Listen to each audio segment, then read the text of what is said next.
got Belal Muhammad, remember the name, by decision. I got Tom Aspinall, man. I think he's going to put him away in the first round like he does with everyone. I'm picking Paddy Pimblett to win some way, somehow. I'm going to go with Makayev. I see Makayev decision. I'm going with Arnold Allen.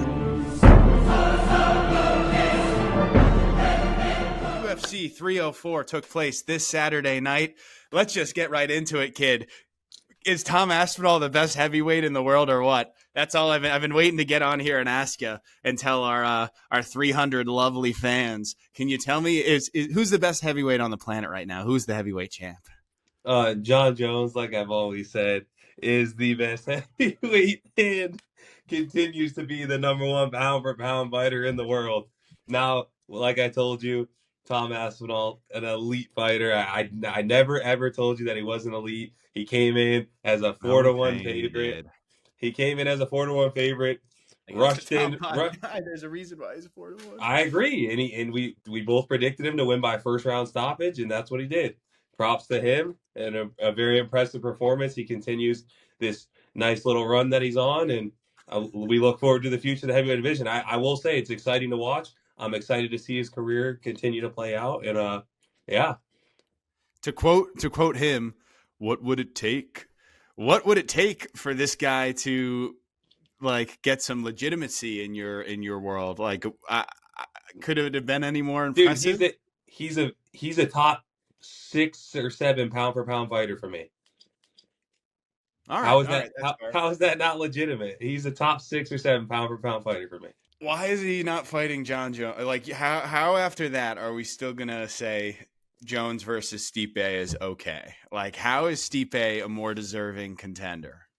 He's the greatest heavyweight of all time. Hey, even Aspinall said after the fight that he's okay with that fight happening. That's a legendary fight. Like, I don't understand how you're so against the fight. Don't get me wrong. I'm with you. Aspinall versus Jones.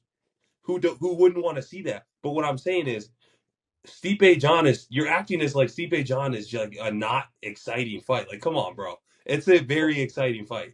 I think it's almost exciting for like the wrong reasons, dude. I honestly think Stipe has a chance because we have no idea what John Jones is. But anyone claiming that they have any idea what either of those guys are going to come out and look like is nuts. Like, it's a fantasy world.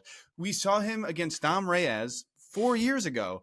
And since then, we saw him for 3 minutes. I know you could say he dominated Gane. The fight lasted 3 minutes. Like, he kind of looked slow, and then he just submitted him immediately, right? So we didn't really get to see like any exchanges, anything. So anyone saying that he's just going to come out and dominate anyone is nuts. Or you're just I agree with that. You're making it up. There's no way. And Stipe is the same thing.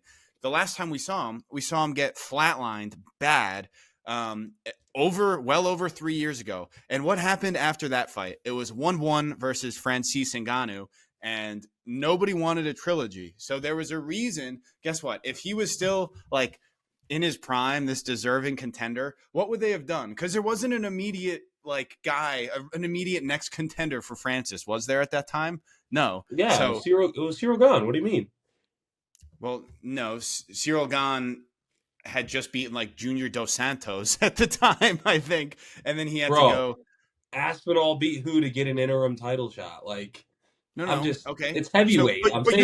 But Tom doesn't deserve. I'm saying we're not going to act like it's not like Cyril Gane was like this Terminator, like doing what Tom Aspinall is literally doing right now. I'm saying that it was 1-1. Like, what happens when it's 1-1? You make the trilogy. So like, not every time though, bro. Not every time. So why didn't they? Listen, you don't go out and immediately make a trilogy if you get flatline KO'd, like, in the second round. Like, that's not just now there's difference. Like, if it was a Pereira Adesanya, like, I agree. I would have loved to see trilogy, let's like run it back immediately, even though Adesanya KO'd him in the second round. But it's like, that situation at that time, I didn't think it was right for them to make a trilogy, in my opinion. So it's like, okay, Stipe, no way you're deserving of this. Give it 3.5 years, though, buddy. Just hang out, and then you'll be back in there. The guy's the heavyweight GOAT. He's got plenty of money. We can't force him to get back in there. I do agree. Tom is way too nice for his own good. It is hilarious. Such an Englishman. He gets on the mic. He's like, no disrespect to you. I fucking got to work on my accent, but like the guy, I mean, I don't know. He should have. My prediction, what he should have done is just called out Pereira and said like, not even to mention John Jones's name. I would have Did you see loved what he that. said? He did say that in the press conference. He was like, "Let's make We me should, versus Pereira," which I would love but because and he would actually go in and fight Pereira the way everybody should. Which I'm not saying everybody can do that, but Aspinall just sprint across the cage, double leg takedown him, and finish him in the first round. But I don't understand why people don't wrestle Alex Pereira again. Just don't get it. well, I honestly do think Tom is hittable. Like he has been getting poked in all Yeah. these like Curtis kind of caught him a couple times. It didn't look like it really damaged him. Speaking of John Jones, I was waiting all night for his tweet. He tweeted this afternoon. He tweeted, "Supply and demand at its finest. I love it." What is he talking about here? Is this? I don't really quite understand it. Yeah, I don't know exactly what he's saying there, but we'll All have right, to. well, so we can. I just needed to get that off of my chest. Tom Aspinall is the best heavyweight on the planet right now. He's one of the best fighters in the UFC, and he's on a run like nothing we've ever seen before in the heavyweight division. We can keep saying they're heavyweights; they get knocked out easy. We can't argue with the stats, dude. That's 3 fights in a row that haven't gone longer than a minute. Against 3 top 10 guys, against Sergey Pavlovich, who is doing that to everyone else. You come out, you knock him out inside a minute, and then you do the same thing to Curtis Blades, a guy who's been in the top 5 forever. You got to give the guy his flowers at some point. If John Jones doesn't want to fight him, again, it doesn't matter. I don't think anyone really cares at this point. I think Tom is a favorite in that fight at this point. So, again, who really cares? The Jones-Stipe fight will happen, but everyone knows who the real heavyweight champion is. Other than that, though, we did have what I thought was an awesome night of fights. Let's get into the main event. Well, I kind of thought that was the real main event, and we haven't even really spoken about it, but we'll switch gears here very fast. Belal Muhammad. I freaking told you to remember the name. You guys looked at me like I was crazy. I did go 5 for 5 on my main card predictions, but Belal I did Muhammad. not look at you like you were crazy. I did tell you that I did see a path to victory for Belal. I was not. The Leon, like, I had a couple people text me during the fights yesterday, like, "Oh, Leon's got to win." Like, I'm like, I wouldn't. If I was a betting man, I would not put money on Leon Edwards in this fight. Like, it was just stylistically, time and time again. I don't know. It's like the UFC does like Leon, but they throw him in with the best wrestlers in the division. And again, that does happen to be the best fighters in the weight class, but I almost feel for the guy because he hasn't got even the. When was the last time he fought a striker? Like 5 years ago when he fought like Cerrone. Nate Diaz, bro. Okay, When he Diaz. There almost we got go. put out.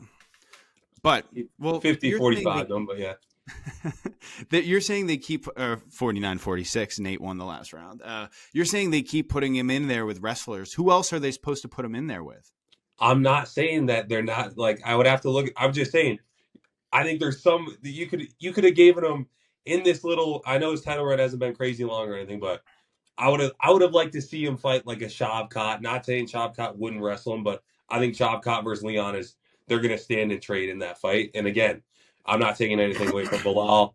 Absolutely elite performance by him. Came out, put immediate pressure on Leon from the jump in his face. Even landed some big shots on the feet, in my opinion.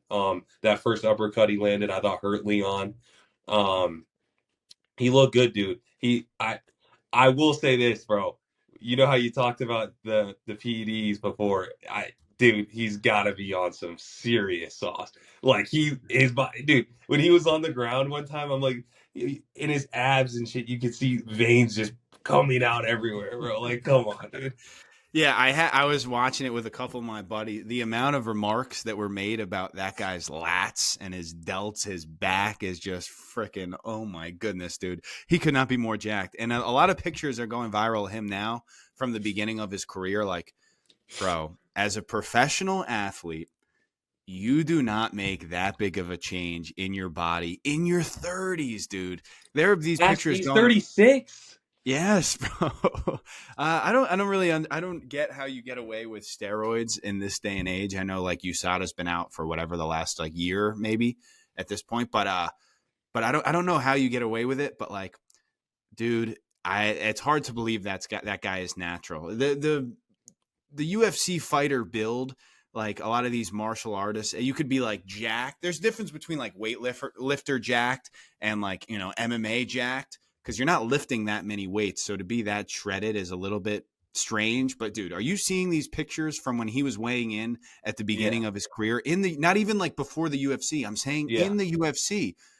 I don't get how you make that big of a change. Like, I watched the MMA Guru video this morning where he's saying like who came into his camp and told him to start like doing push-ups and sit-ups. Like, it's a little bit strange, dude. And obviously we know about what it does to your head. He's got a big old head, which is not a good sign if you're on the camp saying that he's not a steroid doer. So again, nothing but respect for the guy. Obviously, I'm very happy he won. I predicted him to win. But yeah, so what did you think of the fight? One thing I will say, speaking of these wrestlers, in the last 2 years, Leon has fought 3 times. 2 against Kamaru Usman, one of the best MMA wrestlers and one of the best MMA fighters in the history of the UFC. And against Colby Covington, a guy who's been, you know, in that number 1 contender spot for 5 years at that welterweight division, another elite MMA wrestler. Just how good is Belal Muhammad's wrestling? He came out and he ragdolled him. He threw him around. He set a career high for takedowns in a fight, I believe, which I don't even know how that makes sense, because that's all he does to people.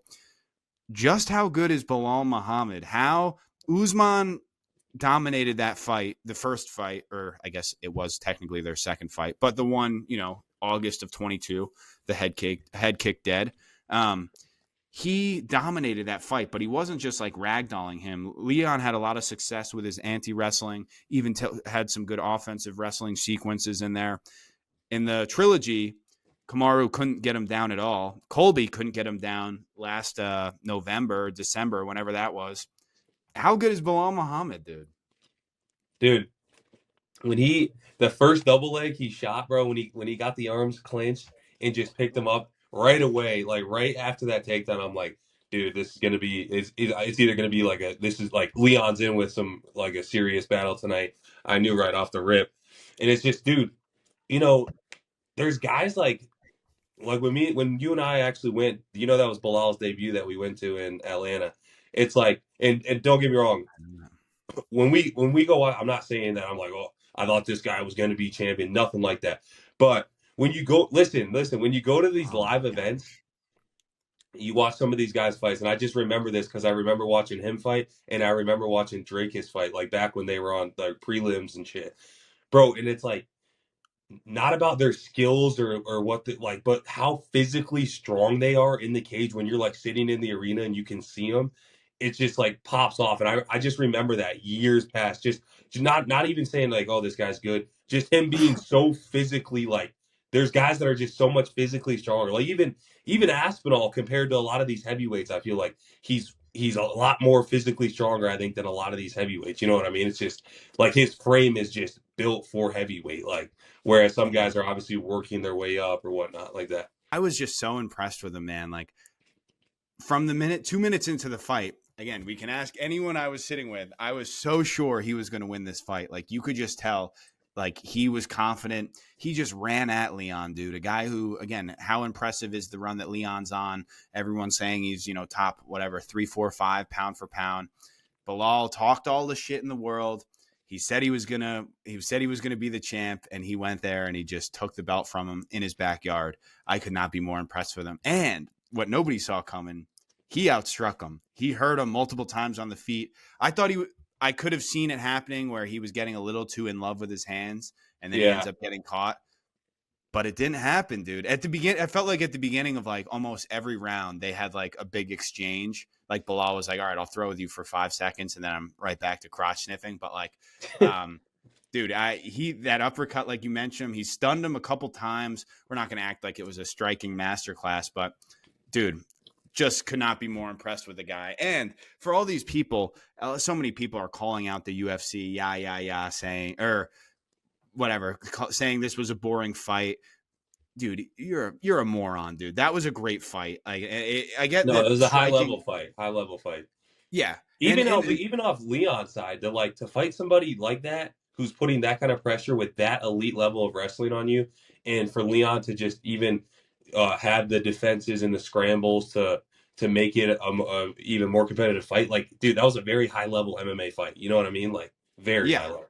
Yeah, 100%. And Bilal, like we said, he came out, he did everything he said he was gonna do. He took it to him. Even I thought he was gonna win. I didn't see him having that type of success on the feet. People are pointing to that it was at 5 a.m. Obviously, we can't make excuses, but I would not be surprised if that played a little bit of an impact. It does have to be hard not traveling, being at home, and all of a sudden just like flipping your clocks and whatever. Probably made somewhat of a difference. And Leon, the first thing he said was, "Oh, I was tired." Shut up, pal. I was tired watching that snooze fest. Just kidding. I just talked about how good of a fight it was. But I guess we can get a little more. I wish Belal would have got to fight Usman when Usman was on his run, because that was. I remember like talking to my brother like a couple of years past. I'm like, if Belal Muhammad fought Usman, this was like a couple of years ago. I'm like, I would take Belal Muhammad to win that fight all day long. Like that was years ago. I wish it would.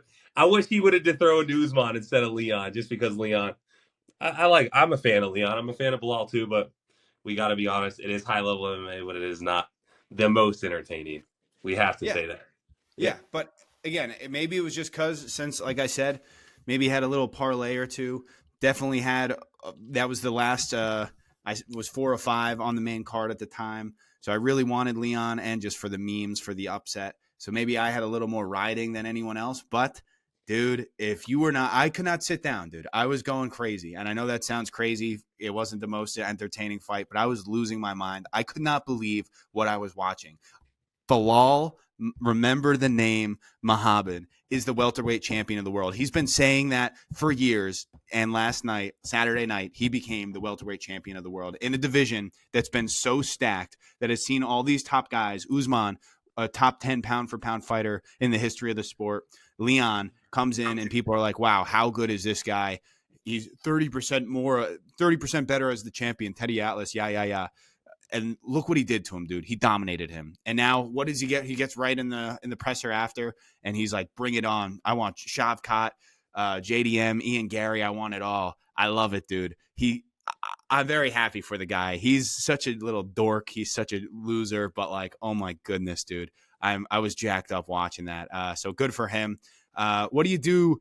And you saw Dana, and fucking, I'm just going to keep rambling. I'm sorry. Dana White with an all-time Hold on 1 presser. second before you get into the presser, just real quick, I wanted to ask you, what's your initial outlook on Muhammad's run? Like, do you see him going on a legitimate run here, or do you see him kind of losing the belt within the first 2 to 3 defenses? Well, so that goes what I was going to mention. There are a couple things with the presser, but Dana immediately, because they're like, oh, what do you do now with Belal? Like, could you do a rematch? And he's like, oh, no. Like, he's like, oh, we got something planned. They're like, oh, would you give him Leon again? He's like, oh, no, we have something. I think that something is Shavkat Rakhmonov, probably. Because, I mean, there's nothing. I think it's part of the reason why they waited to announce the 305 if he was fighting on the Perth card or not, probably. Now they're probably going to say, Shavkat, hold off here. Yeah, literally. I think, honestly, I got very much like Aljamain O'Malley vibes from that for whatever reason, just like a guy you don't want as champion. It's still so crazy. They made him fight O'Malley. Like, O'Malley was essentially the uncrowned king. It was Henry Cejudo, one of the best fighters ever, versus Aljo, who was on an amazing run. And Aljo, who was being a very, very active champion. You can complain all day about his fight style. But then right after the fight, we don't make fights the night of the fight. And they're like, yeah, you're fighting Sean O'Malley in like 3 weeks, dude. If you don't want to fight, you don't want to fight. No one's going to make you fight, but, you know, whatever. We could do an interim belt. If you see the clip, Dana just goes right into, they're like, oh, would you do a rematch with Leon? And he's like, yeah, no, we got something for that kid. Leon's a good kid. We like that kid, but we got another kid for that kid. I think it's got to be Shavkat. But I think Shavkat and JDM are both in the same position. Like, I would like to see those two fight each other. What do you think about that? Because I agree. The thing is, I don't like when the UFC keeps putting these, like, and I understand you got to get an elite, you want this number one contender, like, but sometimes, like, when they put these, like, bro, you got JDM and Shavkat, why not kind of like give them 2 separate guys and like build them both up so where we have multiple contenders? Because it's like, yeah, you throw them in there, one of them loses, they drop down. But to me, with how the UFC thinks, I do not think they want Belal Muhammad as champion for very long. Just being honest, Yeah. I know they can't force whatever, but I think a guy like JDM who's shown some vulnerability in the takedown defense. Um, I think you're not going to see them throw him in there with Bilal. I think Bilal would kind of ragdoll him, to be honest. I think you're going to see them throw Shavkat in there and try, or maybe they say fuck it and throw Hamzat in there if they can make the fight happen. Because listen, the Middle East, could you imagine? Oh well, again, Hamzat's probably not making 170, but the Middle Yeah. East, bro, if that fight Muhammad versus Hamzat in the Middle East would go crazy. Just saying. Does Bilal have like a following? I mean, bro, could you imagine if I saw something today about Islam's hand being like he has a ligament that he might have to have surgery, he might be out for a while. Dude, if they can't Abu Dhabi, three like just saying. So Just saying. I love what you're like. I agree. There, you don't need to have like a legit number one contender in a spot like this. Like personally, I don't really know Shavkat. I was super on the hype train. I still am. I love the guy. I think he's an incredible fighter. But like, dude, his best win is Wonder Boy, like a 40-year-old Wonder Boy. That's not a great win. He does the inactivity. I've seen a lot of dialogue about that recently. He doesn't really fight at all. He hasn't really beat any. Jeff Neal and him was a great fight, and obviously maybe that didn't age that well because then Gary went and did him worse. But and then you submit Wonder Boy. That just doesn't do it for me. Like a 40-year-old Wonder Boy. Having said that, no one's going to complain if that guy gets a title shot, right? Everyone loves him. He's an absolute dog. He goes out and he kills everyone. So like, I would like to see that fight. But I think if you're Jack Della, you have like just as big of a like an argument, right? So like he would probably say like, dude, me and Shavkat number one contender. But I agree 100% with you. We've seen this story one too many times. Dana does not want Belal Muhammad as his champion. So my prediction, you asked, do we see a long reign? My prediction is that we see Belal in there very, very soon. And to be honest, dude, after last night, I think he could beat any of those guys. Like we act like Shavkat is this like mythical being. Like he got tagged up by Jeff Neal, dude. I know his like wrestling is extremely high level, but how Bilal just threw around Leon Edwards. He threw him around. He tossed him around, dude. He picked him up fucking DC Stipe style on his shoulder and tossed him around. The guy just fought Kamaru. The guy had 50 minutes in there with Kamaru Usman, and he didn't do that to him. He didn't do any. And then Colby Covington, he embarrassed him. He was the one taking him down by the end of that fight. So, like, if we're going to act like Shavkat Rakhmonov, a guy who, because he submitted 40-year-old Wonder Boy, that guy's going to go toss around Bilal? I don't see it happening. And we're going to talk about on the feet. Leon was supposed to be this, like, top 5 striker. He just got completely outclassed on the feet. And even, it wasn't just, like, kicks, dude. Bilal, that jab looked great. The uppercut looked awesome. And he has that great body kick. He's a meme. He has such a goofy style. It doesn't matter. Like it doesn't.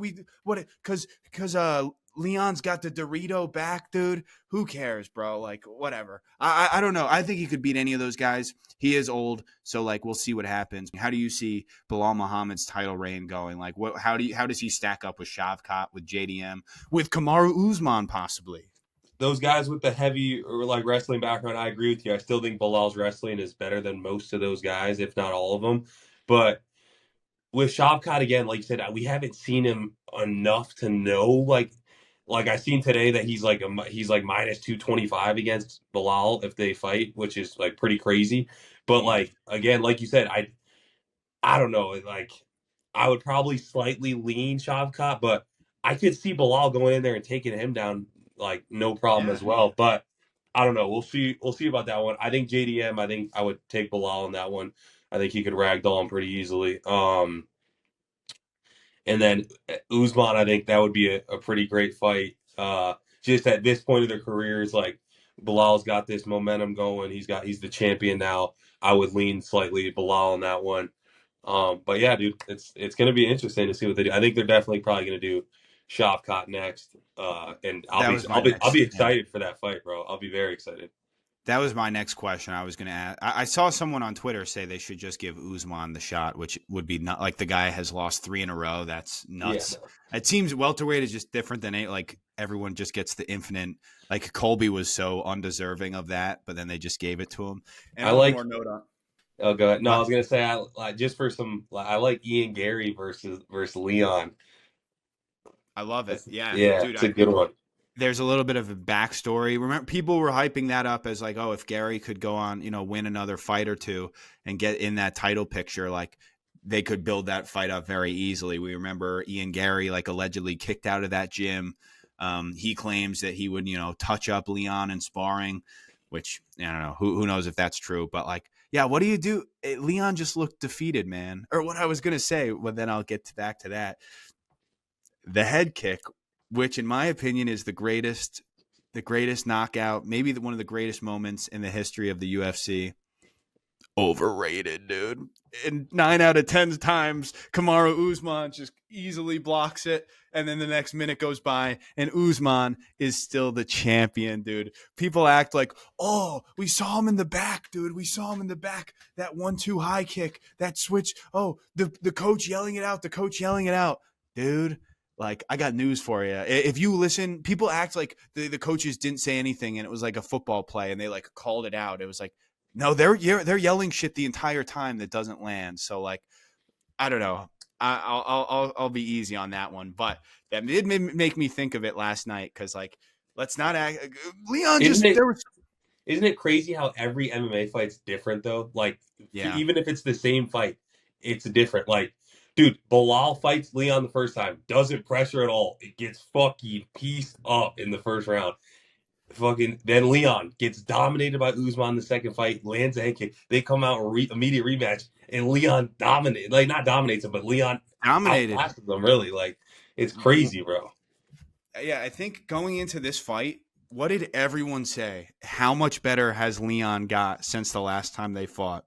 Did anyone say how much better has Bilal gotten? Like, I think we were all just discrediting Bilal. That's the only reason I picked him, dude, because everyone's just saying this guy's a meme. He was just getting clowned at like for the whole buildup. He's been getting clowned for the last couple years. No one wanted him as like the champion. No one wanted him to fight for the belt. Even I. That's all we've done. You could go find a ton of clips of us just like ripping on this guy because it's fun to. But like, Yeah, I just think we weren't giving him any credit for how good of a martial artist he is. So martial artist. Now I sound like a cornball, but I am happy the guy won.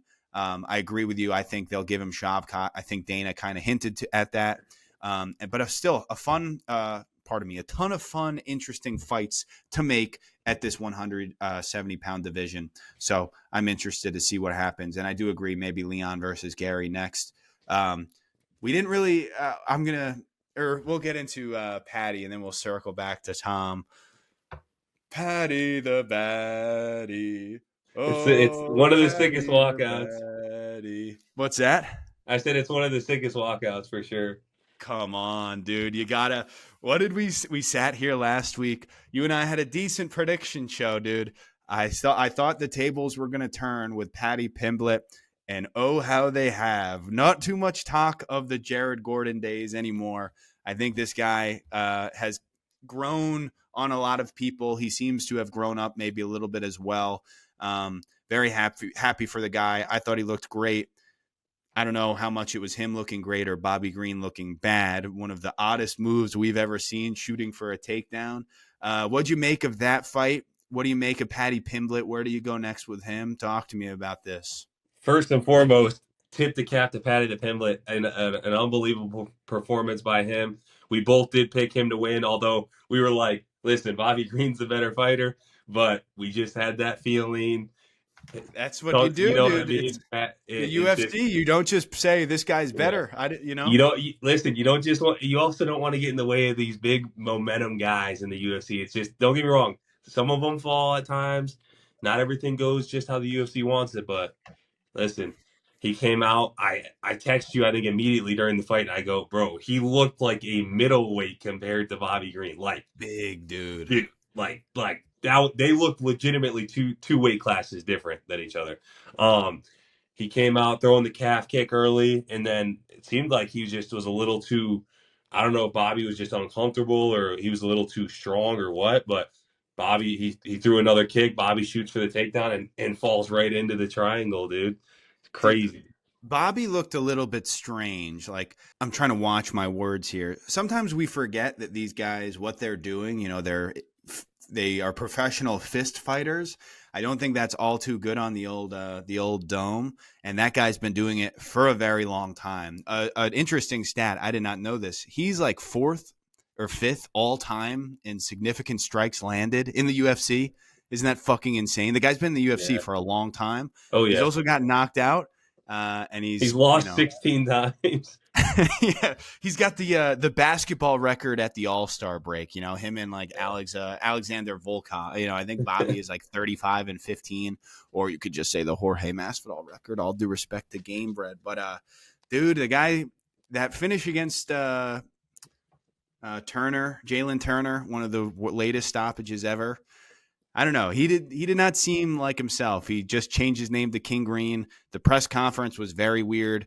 Like, there was all this animosity leading up to it, and then all of a sudden Bobby Green was like the nicest guy ever at the press conference. And I was like, oh, like, this is different. And like Paddy was ready to talk all this shit, and then like Bobby Green just doesn't say anything.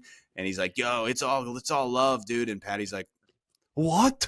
Dude, I gotta get better at my accents if I'm just gonna let him rain on here. But dude, and then he comes out. I know he's the whatever street is his style, but he comes out hands down. And I don't get, do these fighters not know it's like the oldest trick in the book? If you get a hard leg kick or if you get tagged and you like need to be like, that didn't hurt, it's like, it's kind of a giveaway that maybe it hurt a little bit. Like, you don't need to react to every single, there were like 2 or 3 leg kicks in the first like 2 minutes. That's just how Bobby fights, though. He's always talking to his opponent like that. I know, but like, pick your hand. I don't know. Just a very weird display from him. Like, you come out there with your hands down. You don't check anything. You throw a couple hard leg kicks, and then you shoot for a takedown. Very low. That was something you said going into this fight, right? Like a Kevin Holland. They come out. They're going to stand and trade. They're going to put on fun fights, but maybe not the best fight IQ, right? Like, maybe don't shoot for a takedown. Dude, and things like that are why you have to, I don't want to say tip the cap, but like, dude, this is why the UFC is kind of where it's at. Like, why these guys in Hunter Campbell, bro, this is part of their job. I'm not saying they can pick and choose who wins, but listen, they can put Paddy in a fight. Paddy's a fucking superstar for them. They can put him in a fight that one, they kind of know Bobby Green. All right, all you got to worry about is defeat with him. You could take the fight to the ground, but with him, he ain't gonna take you down. And then they know the size difference. We understand they're in the same weight class the day before. Dude, would bet that Paddy was over 25 pounds heavier than him in that fight. Like, he was ginormous compared. And that's just something that the matchmakers also like know. Like, go back to Adesanya on his run. Like, the people he's fighting on the come up. He's fighting these strikers that, dude, K1 kickboxer, he's going to win that fight. You know what I mean? It's just, again, it's why the UFC is where it's at today. It's why we have some of these superstars. And it's not like taking anything away from these superstars. They kind of do these like matchups for them until they get to that level of, all right, now they're in with the real dog, the elite guy. Can they go out and execute and perform like Sean did against Aljo, like Izzy's done against Whitaker? You know what I mean? Like, those are the moments where it's like, and that's what makes the sport great, is when they get to that level where it's like, all right, this isn't a matchmaking heaven like for them. They're in at the top now, and I think we'll see that with Paddy here in the. I mean, probably another year. They're still probably going to put him into favorable matchups, but I think we'll see Paddy in an elite fight here pretty soon.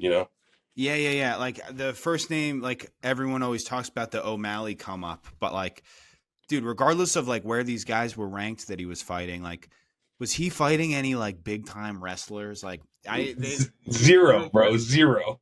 You're right on. Like, as much as every UFC fan, like, especially now, something that maybe we'll touch on a little bit. Like, I've seen so many complaints about like the UFC recently, and I was obviously just ripping on Dana a little bit, but like, dude, these guys are very good at their job. And like, when it comes to matchmaking, like, this guy's calling out, Paddy is calling out Moicano, and they've both been on each other's radar for a while. That's not a great matchup for him, right? Like, Bobby Green is a good matchup for this guy, a guy whose power is his striking, but he has no striking defense, kind of a low fight IQ maybe. Like, that I think Moicano like, is a good matchup for him, actually, to be honest. I'm saying Bobby Green is a much better matchup than Moicano. But why do you say that? I think Moicano's another.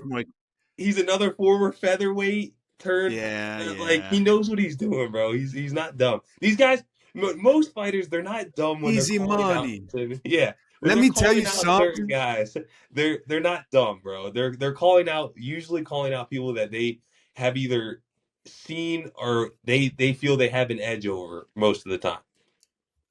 Yeah, I just like Money Moicano, so maybe at right when you said that, I was like, yeah, wait, actually, he's not that good. But talk about one of the more that guy's fought literally everyone. Let me tell you something. He fought like Jose Aldo. He fought everyone at 45 and 55. Yeah, a guy who gets clipped a lot. You know, good wrestling, but again, that's Paddy looked high level on the ground, bro. Like as soon as they got it, as soon as Paddy shot, or sorry, as King, I keep calling him Bobby. Pardon me, King, calling another man King. Dude, Paddy looked very high level. He immediately transitioned into like he was throwing up submissions immediately. You love a grappler who's going to go to put people away instead of just like sit on you. But like, yeah, I don't know. I thought he looked great. I thought that was a beautiful transition. And then even he went into the arm triangle at the end and like nearly put him to, or nearly broke his arm after he was already asleep. And he gets up, he does well on the mic. The UFC is more interesting when you have interesting guys doing well. So like, if Bobby Green wins, who cares? When Paddy wins, and now he's what 6-7-0 in the UFC. That's no joke, dude. And the guy, what he's like 22, 23-3 in his career. So like, I'm happy for him. And as you mentioned, that's another big guy. I first realized that when he fought Tony. Like that's a big 55er. I know everyone talks Yeah, about the weight loss and how he gets fat. Talking about guys with big jacked up lats, dude. That guy's a thick boy. And yeah, I'm happy he got the win. What do you see next for Paddy the Baddy? I think again. I think I still, despite the great performance on Saturday, like I still don't think he's at an elite level or anything like that. Like, so I think the UFC still knows that, and I think they're going to continue to take him on a path of favorable matchups for him. I mean, he's a big 155, or they have that to their advantage. They'll probably use that as much as they can on his come up and see where it goes from here. I mean, Moicano is probably a good matchup for him, and then who knows? We'll see what they do with him. Yeah, I feel bad for the old Jared Gordon. He who pulled the upset a while back, and he doesn't get the credit for it. But hey, that's the business.